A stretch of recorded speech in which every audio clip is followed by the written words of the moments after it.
Welcome to the Legacy Leaders Podcast. Are you doing the best for your client to help them create their legacy? Are you creating a plan that goes far beyond finances to help people ensure that it becomes the driving force behind all decisions?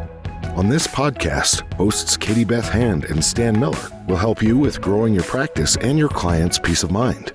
Together, they bring the best and brightest minds to share with you how to help your clients develop their best legacy. And now, here are your hosts, Katie Beth and Stan. Welcome back to the Legacy Leaders Podcast with your hosts, Stan Miller and Katie Beth Hand. Our guest today is leadership coach and consultant, Maureen Falvey. Maureen, thank you so much for joining us. We are so excited to have you with us today. Oh, Katie Beth and Stan, I am as well. Perfect.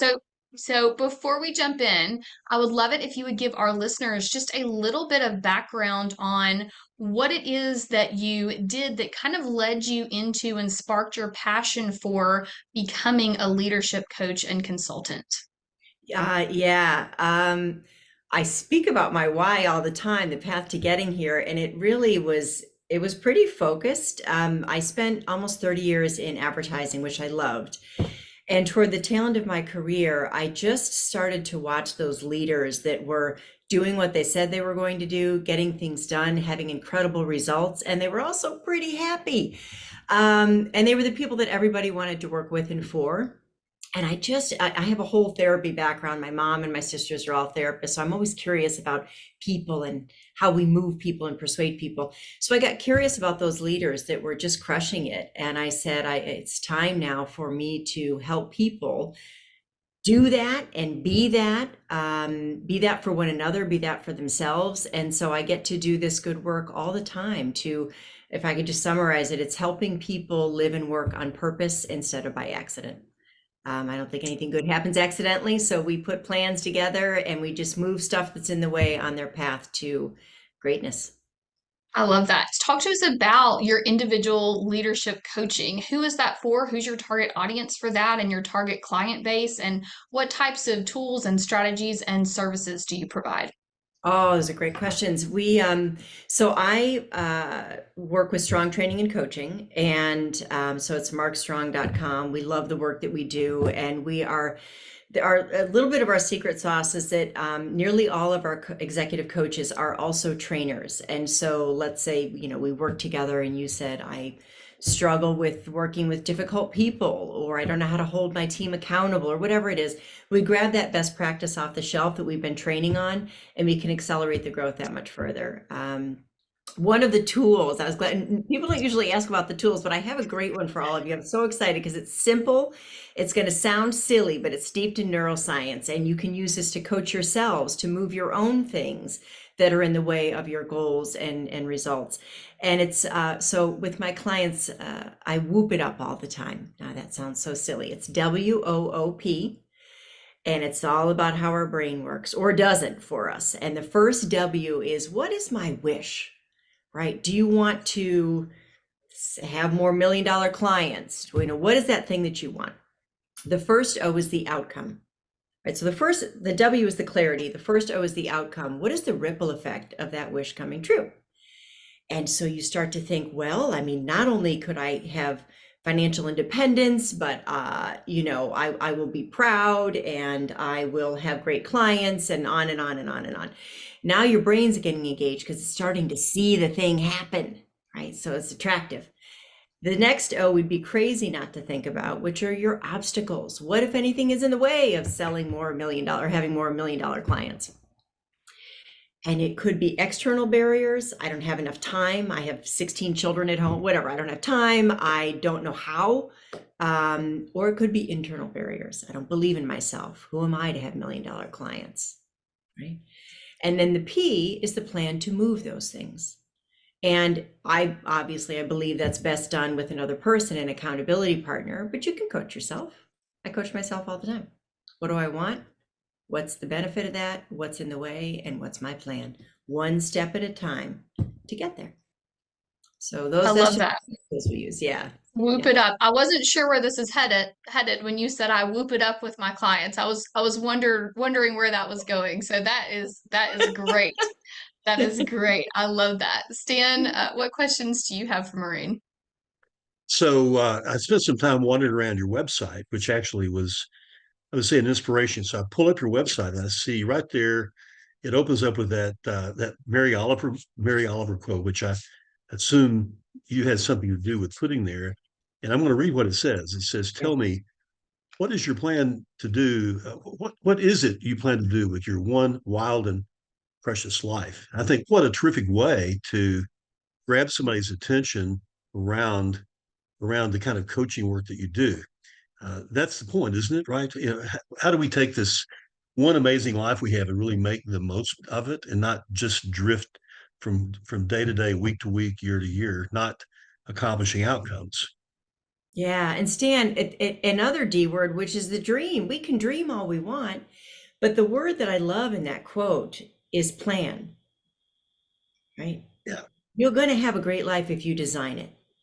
Otherwise, the time thieves will steal your time. At the end of the week, you'll say, geez, I don't even know what just happened, right? It happens by design. So tell me, what is you plan to do with your one wild and precious life? And inherent in that is also accountability, right? Is doing what we said we were going to do. We can dream all we want, but the plan. I thought just touring around your website was kind of an education on its own.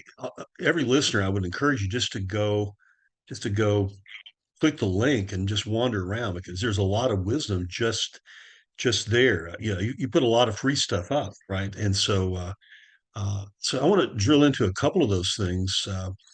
One question I want to ask is, uh, what are you get hired by a lot of people who would like to have more, who would like to create more order out of the chaos, be more effective. What are some of the obvious big, two or three, like the obvious big mistakes that you see people making repeatedly in the clients that engage you? Yeah, the mistakes that they make in terms of Not getting the results they want. What is it? How are they yeah. sabotaging themselves? Yeah. Yes. I think most of it comes from the internal barriers. I don't think we manage ourselves all that well yet. I think it's sort of like that, we say, oh, I want to meet Prince Charming, and you're hoping he's going to knock on your door. There's some work involved. There's some real work involved. And so I think if there's even a book that I can recommend, Atomic Habits is so powerful. I feel like it should be from James Clear. It should be required reading for life. We've got to get into the fact that our brain, you may have this big plan now, but your brain's going to want to conserve energy, and it's going to want to move into routines, and it's going to want to just do what it did yesterday, and it's going to be scared. And we have to pop that thing, our brain, in the back seat. And we have to wake up and figure out how new habits are built. And we have to do the thing we said we were going to do, and follow through no matter what. But anytime you see a successful person, I guarantee you nothing happened accidentally, right? It is hard. That's what makes it amazing, right? When you are uncomfortable, that's right where I want you. People say, I'm scared. Good. Be scared and do it anyway. And so I find all of those things, being scared and doing it anyway, following through on the plan, having worked with, thousands of people, it happens when we can enroll someone else in our journey as well. I don't think we're meant to do this work alone. But even just by saying out loud to you, if I said to you one of my goals, it already has more power than if I just kept it in my head. I also now, because I said that thing to you, right? Or I say what I want, my brain's going to conspire on my behalf, and it's going to start to do it. But it does require work, and discomfort is the precursor to growth. So one of the things you say on your website, I thought this was really profound to me. You said, fail faster. Yeah. Sorry, my head, there's so much I want to say about that. Yes. Fail faster. What I mean by that too is sometimes when we say that, people say, oh, does that just mean I just keep making mistakes? No, I don't want you to make the same mistake twice. But we fail long when we're too afraid to look at the mistake that we made, when we're trying to cover it up. And so I want us to fail fast by saying more quickly, that didn't work. I get curious, what can I do better next time? NASA has a great program called a PAL, a Pause and Learn. And they try stuff, and then there's no finger pointing, and there's no shit, I'm ashamed. Excuse me. Shoot, I'm right. They look at it and they say that thing Right. didn't work. I mean, Sarah Blakely, the CEO of Spanx, has oops meetings where they all get together and they say, that didn't work, that didn't work, so that they don't have to have that thing not work a second time. I was at a conference in Dublin, Ireland, a few years ago. Ah, And one of the featured speakers was the CEO of Pixar. You know, of course, Pixar is in the creative space, right? They make these movie productions that ultimately require an enormous amount of creativity and risk, right? Because you don't really know what's going to work. This guy said the single biggest problem he had in the whole company perpetually was getting people to fail. mm, He said, my team is so afraid of failing, they won't take the risk to do really big creative things because of that fear of failure. He said that's the biggest challenge that he had to overcome. I remember that from that. That was my takeaway from that presentation 6 or 7 years ago. yeah. I wonder if he's, I'm sure he did, but also talked about the solution.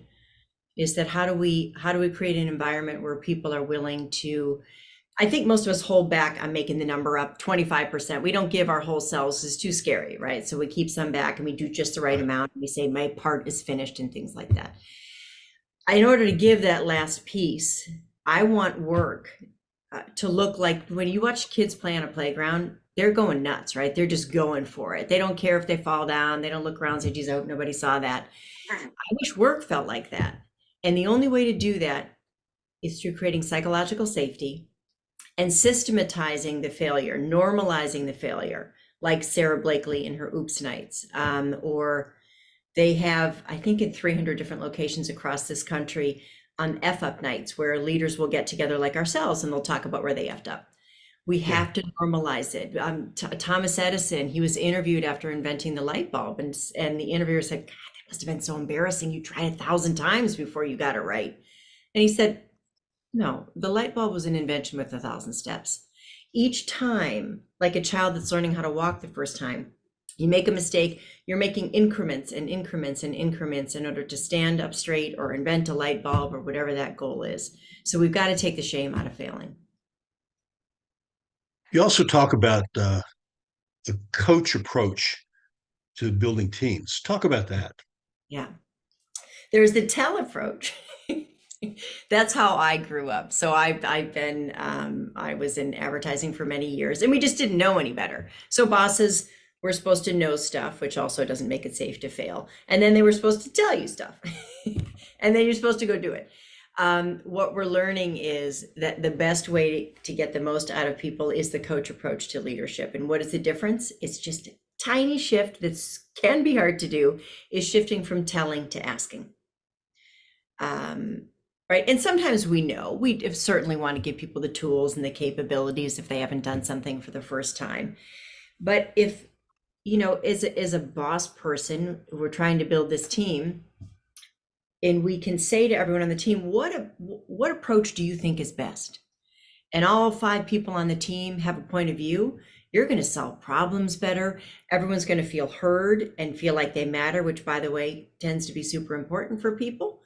Things just get better, right? So yeah, that's what that's about, is asking versus telling, and then really listening, which also can be hard. We're all so busy.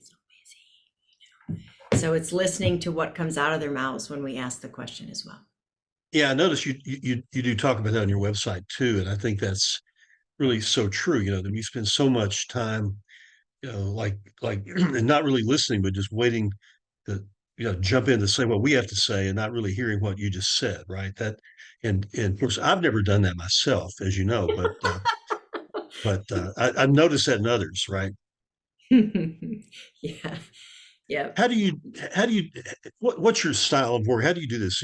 Are your engagements one-on-one client engagements? Do you do group coaching? What's your practice model? Yeah. So strong training and coaching is both, right? So we have a group of coaches that are all 20 plus years of leadership experience, and we myself included, do a lot of one-on-one coaching. We never know how many sessions. I don't know what you need in order to have that that wish come true, but it's usually somewhere around 10. And we work one-on-one. We also definitely do group coaching and team coaching to maximize a team's potential. You throw a bunch of people together, they've got different styles and they work at a different pace. They solve problems differently. You have to create those rules of engagement, almost like a contract up front, before you're stepping in it. And then we do training as well. So as I mentioned up front, our coaches, most of our coaches are also trainers. And so we have about 100 different training modules, and we bring those best practices into coaching. And the coaching informs the training in a really cool way, because if I look back at even, I don't know, last week alone, I can see the themes that come up, and they change, pre-pandemic, pandemic, post-pandemic. Working in a hybrid world is tricky for people right now, can be tricky. And so that might give us an idea for the next training module that we want to create, right? Always in service of helping people. So it's called strong training and coaching, but be strong at work and in life, be their best selves. So do you do most of your work virtually now? Oh, yes, but I love being in person with people, especially training, being in the room. I'm there to help create safety so people can try new skill sets. And certainly you can do that virtually. But when I can be in a room with people, there's an energy that happens together. I can see if someone in the back needs something. So I would say now it's about 75-25, 75 virtual, 25% in person. And we got real good at the virtual because we had to. 2020. Right. Yeah. Yes, we all went through that crash course in becoming virtual experts overnight just to survive during the COVID times. Talk to me about the trends that you've been seeing in your leadership coaching. What are some of the new issues that are coming up that you're having to help your clients tackle? Maybe things because it's a virtual world. What are some of those current things that you've really seen trending lately? Yeah, lots of requests for how to manage in a hybrid world, how to not have proximity bias. It's understandable, but not acceptable, that you give special preference and treatment to the people that you see. You've created more safety. Now I'm going to give you feedback. So of course you're going to get better from that. We can't forget about the person who is working in Arkansas if I'm in New York, right? It needs to be equal time. So we help people with the proximity bias. What ends up happening when we're not physically together is that humans have this funny way of filling in the blanks with things that just aren't true when we're not communicated to and we can't get those visual cues. And so some funky things start to happen. So a lot of requests for hybrid, whether it's in one-on-one coaching or in training. And they're the evergreen ones, certainly imposter syndrome, figuring out my personal brand. But another timely one that's coming up right now is people from one generation having a strong opinion about people in another generation. So I grew up where it was like, you're gonna get it done. I mean, you just are.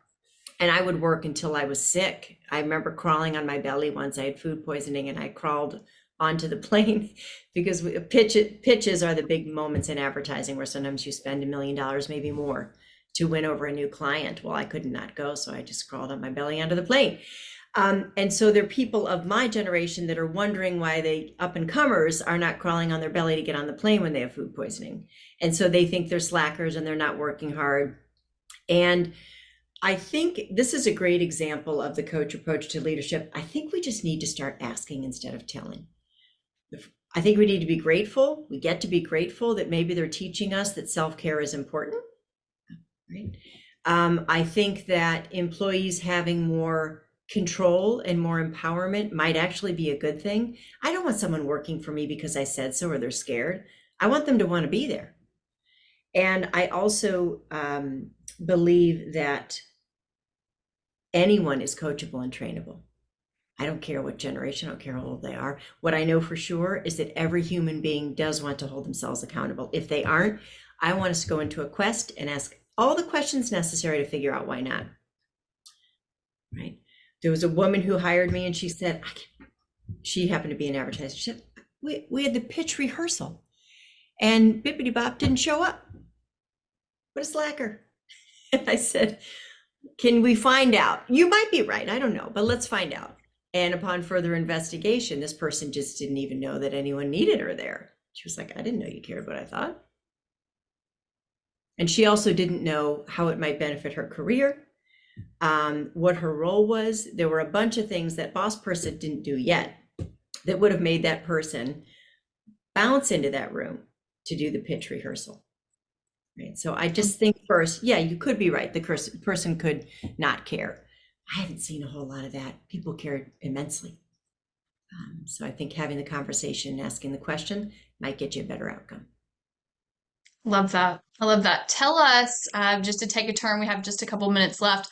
I wanted to hit on a book that you helped co-write called Peak Performance. Tell us a little bit about Peak Performance. And guys, for those of you listening, it's available on Amazon. It's called Peak Performance Mindset Tools for Entrepreneurs. So tell us a little bit about your part in that and what we can expect from the book. Yeah, sure. So I was fortunate to work with about 25 other entrepreneurs who each owned a chapter. And we just, so what's great about the book, I think, is that you're dealing with 25 people in their area of excellence. So it's like 25 books. And so we all came together and I met some wonderful leaders. I love meeting new people. I love people who, working with people that are trying to change the world, make it better, add more good. Help people pull out the very best of themselves. And each chapter, I think, does that. What I drafted is deeply connected to my why and where we started this conversation, which is, when I ask, would you notice next time you ask someone how they're doing, you're going to get usually one of two answers: fine, which is a 4-letter word, or busy, which is another 4-letter word. I want us to be better than busy. I want us to have a better answer than busy when somebody asks you how you're doing. And so my chapter was designed to help you do that in 4 parts by getting real clear about your priorities, about saying no masterfully, unapologetically. If you don't know why you're here, I don't just mean you, all of us, right? If we don't know why we're here, then I don't know what to say yes and no to. I don't even know what a good day looks like. And so we get to get real, disciplined, and intentional with our time. And yeah, so I was so pleased to write it. I'm currently working on some signature talks from the book, because it can be one person at a time, in person, virtually, hopefully big groups. But I really want people to live on purpose instead of by accident, right? By being better than busy. I love that. That is a great quote. Is there anything that we didn't talk about that you would like our listeners to know about? Yes. Lots of things, I'm sure. Lots of things. I'm just going to give them one, right? Because Okay. I think we get better one step at a time. Can you practice that thing we talked about before, progress, not perfection? All coming from the mindset. I'm going to let you off the hook on something. You are not perfect, right? There's actually no such thing. And if it's what you're chasing, you're going to be so tired before you ever go do the big thing. And you're not going to grow. You're not going to get better. You won't get to have that wonderful, exhilarating experience of being a kid on the playground who's just trying stuff, right? Some of it's going to work, some of it isn't. You are not perfect. And that is the very good news I want to share with you today. So practice progress, not perfection, and some self-compassion for yourself. The bigger the risk you're taking, and I hope they're massive, the more you're going to fail. That's just the way that ratio works. And so be compassionate with yourselves, because if you're failing a lot, that means you're trying a lot. And I think you're amazing. I love that. I can't think of a better way to wrap up the podcast. If any of our listeners want to get in touch with you to learn more about the work that you do, what's the best place for them to find you and get connected? Yeah, wonderful. As I said before, we at Strong Training and Coaching, we love the work that we do, and we always are looking for opportunities to do more of it. So it's markstrongcoaching.com, and it's myself and about 20 other coaches who are some of the most lovely and powerful humans that I've ever known. Perfect. And for those of you who are listening, we will also link that for you in the show notes. This has been the Legacy Leaders Podcast with your hosts, Stan Miller and Katie Beth Hand. And our guest today was Maureen Falvey. Maureen, thank you so much for joining us. This was incredible. It was my pleasure. I wish you both a great rest of the day, and all of your listeners too. Thank you. You've been listening to the Legacy Leaders Podcast with Katie Beth Hand and Stan Miller. For more information on them and the show, please visit pinnaclelegacylaw.com. If you like what you've learned today, do share the program with your friends and subscribe wherever podcasts are found.